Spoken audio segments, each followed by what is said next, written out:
It's so beautiful, you and me. We meant to be in the great outdoors, forever free.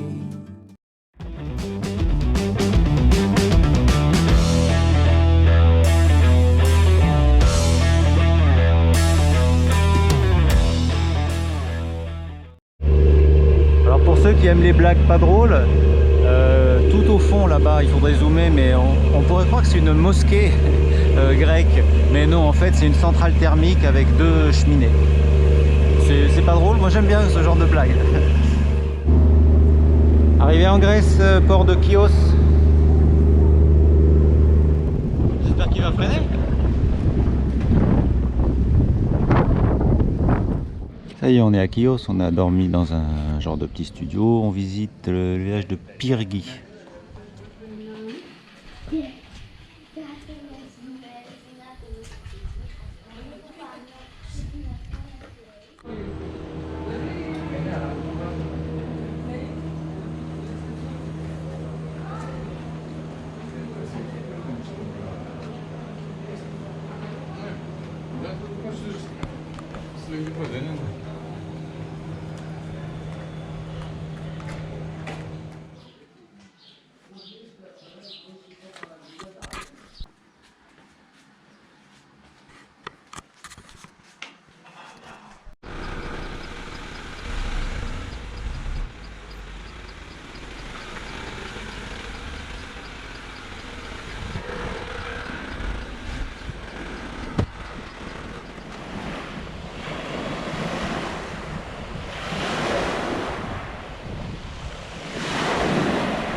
Et on est monté un peu sur un monticule à côté de la petite maison des gardes forestiers qui surveillent les éventuels incendies avec l'hélico là-bas aussi.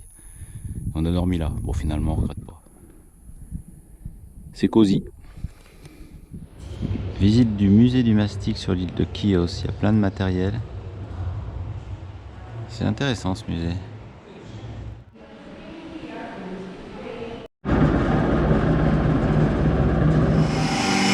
C'est un sèche-cheveux pour les chauves. Là c'est pas pur. Non. Là non plus. Ah non mais là faut bosser hein. Regarde celui-là là. Pourtant on leur a mâché le travail. C'est les mêmes tonneaux tout ça. On brasse de l'air. C'est sympa ce musée quand même. Bon, c'est un peu cousu de fil blanc mais je l'invente pas. Hein. Très rare photo de Laurel et Hardy à Chios. On est toujours dans le musée, mais c'est le musée en plein air là, avec des pieds de mastic qui sont parfaitement entretenus et il y a bien de la sève qui coule là.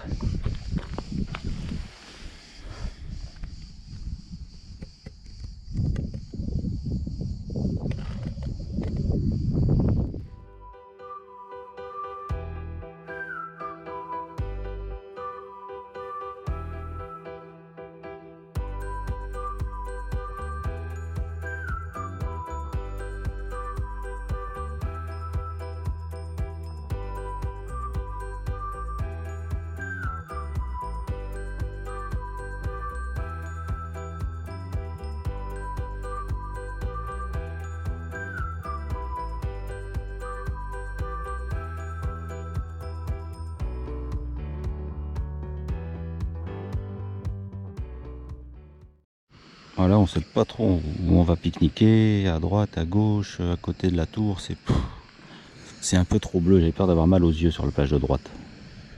On est à Anavatos, village qui a été victime d'un tremblement de terre en 1881 et qui a été rasé, abandonné, complètement détruit. Et donc au recensement de 2011, il y avait 1 habitant. C'est pas énorme, j'espère qu'ils se disputent pas au conseil municipal. Donc je vais faire un tour dans les ruines là-haut, puis après on va boire une bière. Alors ils reconstruisent un peu pour redonner un peu de vie. Ils commencent par l'église comme d'hab. Bon, et puis le petit resto en bas quand même, ça me semble prioritaire. On est arrivé de là. Effectivement, ça a dû secouer il y a plus d'un siècle, parce que ça s'est bien lézardé. Pourtant, c'était du costaud les murs.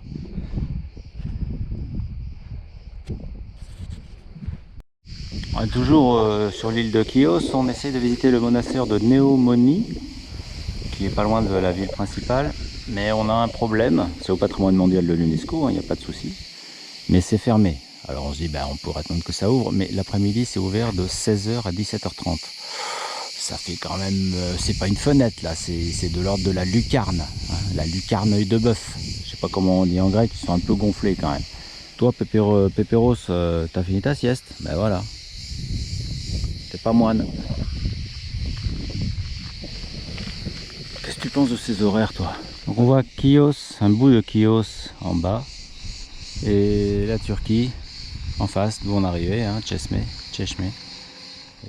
Donc normalement dans une demi-heure ou une heure on va quitter Chios pour Samos en passant de l'autre côté du grillage là, si nos billets sont en règle, mais ils le sont. Et je vous montre juste avant de partir de Chios comment on fait pour se faire plaquer par sa plaque. Pas facile, mais là il a bien réussi le gars. Ça y est, notre omnibus part de Chios avec son minaret. Pour nous, pour Samos, c'est la première escale. En fait, c'est un omnibus qui va au Pirée, donc il va s'arrêter partout. On se balade sur l'île de Samos, on va voir des cascades à 600 mètres. C'est très escarpé, très pentu, très boisé. Ça change complètement de Chios. Pas du tout le même paysage. Voilà la cascade. Ah, c'est pas la cascade du siècle, mais il y a de l'eau. On est sur le port de Pythagorio. On a révisé, ils peuvent envoyer les triangles, on est prêt là. On est des velus là. Ah, ma deuxième idole, on est sur le port de Pythagorio et il y a mon oncle, hein, parce que je suis le descendant direct d'Ératosthène. Je pense que là c'est pas en ligne directe Pythagore, mais il est là quand même. 580-496 avant Jésus-Christ, Pythagoras de Samos. Ah, il fait pas un doigt d'honneur, hein. Il parle à Dieu. Je savais qu'on se rencontrerait un jour. On va travailler à la rédaction. Allez, on est le 28 juillet, on est fatigué, on est même épuisé ce soir de pas bien dormir de temps en temps, la route, la chaleur. On a trouvé quand même un bivouac sympa, sans prétention, mais sous des sapins sur un petit chemin qui longe la route, on est bien au calme. On espère juste qu'il n'y aura pas de moustiques, qu'on pourra dormir sereinement. Là on voit la pointe nord-est de Samos, nous on est sur la pointe sud-ouest, ça c'est la pointe donc nord... je recommence. Là on voit Là on voit la pointe nord-est de l'île de Samos avec la Turquie dans le fond. Et puis nous on est plutôt sur la pointe sud-est. Puis demain je sais pas ce qu'on va faire, on prend le bateau demain soir après minuit pour aller vers le Pirée, Athènes. On va essayer de se poser un peu ce soir et puis continuer le voyage. Ça fait quand même plus de 60 bivouacs depuis le 25 mai, donc des fois c'est un peu crevant de trouver, de s'installer. Mais ça va, on a le moral.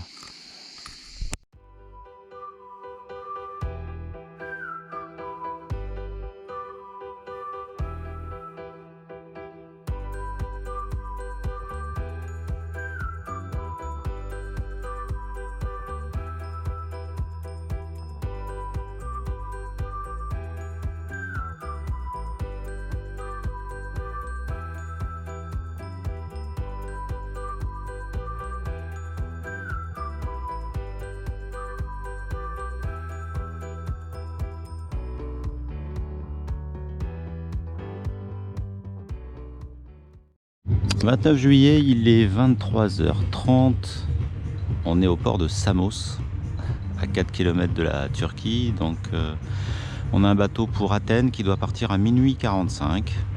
Il n'est pas encore arrivé, mais bon, on est du bon côté de la baie déjà. A priori, on a compris où c'est. On va quitter Samos après 2 jours pleins de visites.